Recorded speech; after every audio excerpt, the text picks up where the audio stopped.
Hello dear students, welcome to Smart Knowledge. प्यारे बच्चों, आज की जो वीडियो है उसमें हम बात करने वाले हैं एक बहुत ही इम्पोर्टेंट क्वेश्चन के साथ। एक क्वेरी आप कह सकते हो, ठीक है। और क्वेरी क्या है? क्वेरी है कि अगर आप मिड टर्म में फेल हो, यानी मिड टर्म में आपकी बहुत ही कम नंबर है, मिड टर्म में मान लीजिए आप किसी सब्जेक्ट में फेल हो, तो क्या एनुअल जो आपका रिज़ल्ट निकलेगा उसमें भी आप फेल हो जाओगे? ये क्वेरी जो है बहुत सारे बच्चे कमेंट करके पूछ रहे हैं कि उनके हमारे मिड टर्म अच्छे नहीं गए तो क्या हम फेल हो जाएंगे। ठीक है, तो ऐसा बिल्कुल नहीं है।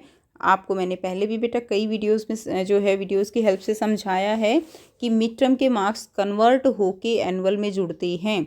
हाँ, ये है कि मिड टर्म अगर आपका अच्छा नहीं गया तो आपको जो एनुअल एग्ज़ाम है वो आपका अच्छा जाना चाहिए, क्योंकि टोटल जो क्राइटेरिया है पास होने का 33% का वो आपका क्लियर होना चाहिए और एनुअल का 25% का क्राइटेरिया आपका क्लियर होना चाहिए।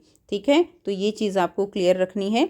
आपके जो थ्योरी के मार्क्स जुड़ेंगे वो आपके मिड टर्म और एनुअल दोनों को साथ मिलाकर जुड़ेंगे, मिड टर्म प्लस एनुअल।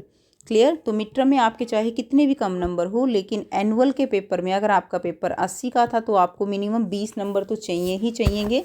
ठीक है, अगर आपका पेपर जो है वो 60 नंबर का था तो आपको कम से कम 60 नंबर में 15 चाहिए। 70 का पेपर होता है 11th के कुछ बच्चों का, तो मिनिमम 18 नंबर चाहिए।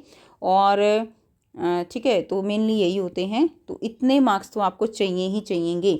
साथ में इसमें आपको 9th क्लास में तो आपके 20 मार्क्स के इंटरनल असेसमेंट के नंबर भी जुड़ जाते हैं, लेकिन 11th में थ्योरी और प्रैक्टिकल में दोनों में अलग अलग पास होना ज़रूरी है। तो हर एक क्लास के लिए अलग अलग क्राइटेरिया है जो मैं पहले भी आपके साथ शेयर कर चुकी हूँ।